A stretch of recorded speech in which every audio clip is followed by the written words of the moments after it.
Although they were great games in their time, and the foundation that helped establish the modding community at the NLSC, NBA Live 95, NBA Live 96, and NBA Live 97 PC all had one glaring gameplay issue. Unlike the Super Nintendo and PlayStation versions, but like the first couple of Genesis/Mega Drive releases, they had no steal button. In fact, they don't have the handshake button either, just shoot and pass on offense, jump and switch players on defense, and turbo.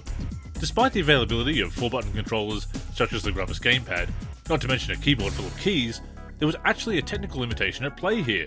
If you've ever wondered why those early NBA Lives on PC didn't have a steal button, here's the reason.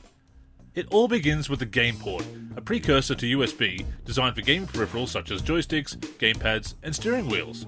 Originally available as an expansion card, Creative Labs began including a DA15 Gameport with their Sound Blaster sound cards, providing an all-in-one gaming solution. As more and more motherboards included sound support without the need of a third-party card, the Gameport likewise became a standard feature on desktop PCs. USB eventually replaced the Gameport as a means of connecting gaming devices and other peripherals, but for a long time, the Gameport was where we'd plug in our joysticks and gamepads if we didn't want to use the keyboard controls. The Gameport included support for 4 analog channels and 4 buttons. In this way, it could support 2 2-button joysticks connected via a splitter, a single 4-button gamepad with 1 or 2 joysticks, and up to 4 paddle controllers with 1 button apiece. In theory, the support for 4-button controllers, such as the Gravis Gamepad, would allow for the same controls in NBA Live PC as the SNES and PS1 versions. However, there was a catch, and it concerns the support for 2 joysticks via a splitter. To achieve that, the 4 buttons that the Gameport supports are essentially split into 2 pairs, one belonging to joystick 1, the other to joystick 2. You can actually see this when you configure the controls for a single gamepad in those early NBA Live games. There'll be labels belonging to joystick 1 and 2, even though they're all on the same device. That's just how the Gameport works, and again, in theory, it would be possible to assign all 4 buttons to a single controller and user. The issue is that those early NBA Lives supported multiple joysticks or gamepads. And, once again, if you were connecting 2 devices to a Gameport via a splitter, it only supported a maximum of 2 buttons each. At this point, I'm sure you see the problem. In the event that 2 joysticks were being used, each person would only have 2 buttons at their disposal. Turbo could be achieved by using full stick movement, but that still only left 2 action buttons. Shooting and jumping to block or rebound isn't something you can automate, so it had to be one of the buttons. We also needed full control over passes, and automatically switching control to another player in defense would be confusing and undesirable, so it had to be the other action button. Unfortunately, this would leave gamers without manual control over steals and handshakes, but there was a workaround here. By positioning a defender close to the ball handler, they'll begin automatically swiping at the ball. It isn't perfect, it's a constant action that eschews precise timing, thus raising the likelihood of reach-in fouls. Mind you, considering how many gamers would spam the steal button on console, it wasn't an unreasonable solution. As for handshaking, that could be achieved by running into an opponent at full speed. Honestly, there was more frustration with the lack of a steal button than the handshake button, but in any case, those early NBA Lives found a way to implement those actions and give us control over everything else when there were only 2 buttons available.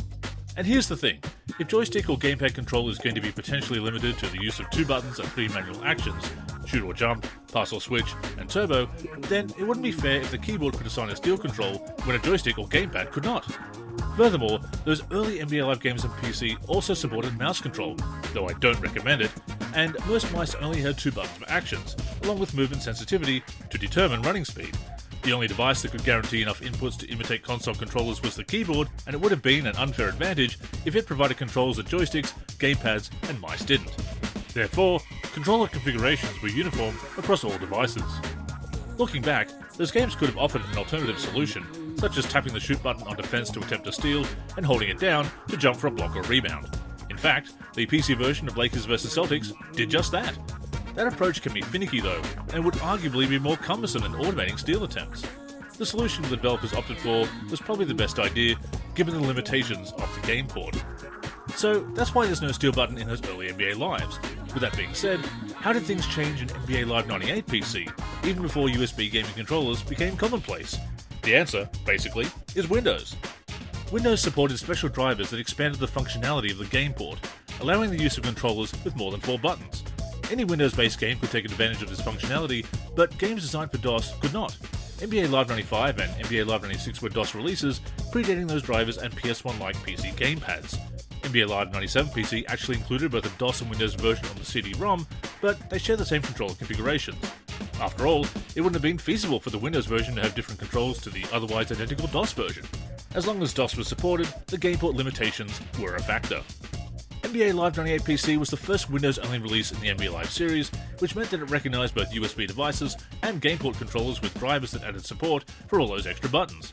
As such, you could offer a steal button, and a direct pass button, aka icon passing, and a handshake button, and a pause button, and any other button that was used in the PS1 version. Of course, you needed a gamepad with all of those buttons. The old 4-button Gravis Gamepad was going to leave you a few buttons short of all those actions, but the limitations of the Gameport under DOS were no longer an issue. And that's basically it. Without enough buttons for a dedicated steal control, the chosen solution was to attempt them automatically when close to the ball handler. Once the series ditched DOS and went Windows only with NBA Live 98 PC, those technical limitations were no longer an issue, thanks to special drivers and the introduction of USB gaming controllers. It wasn't laziness or incompetence, it was just how gaming tech worked at the time. Thankfully, we don't have to deal with that anymore, until we start retro gaming, of course. But hey, I say that the nostalgia and other strong points of those pioneering titles make up for the occasional oddity born of primitive tech.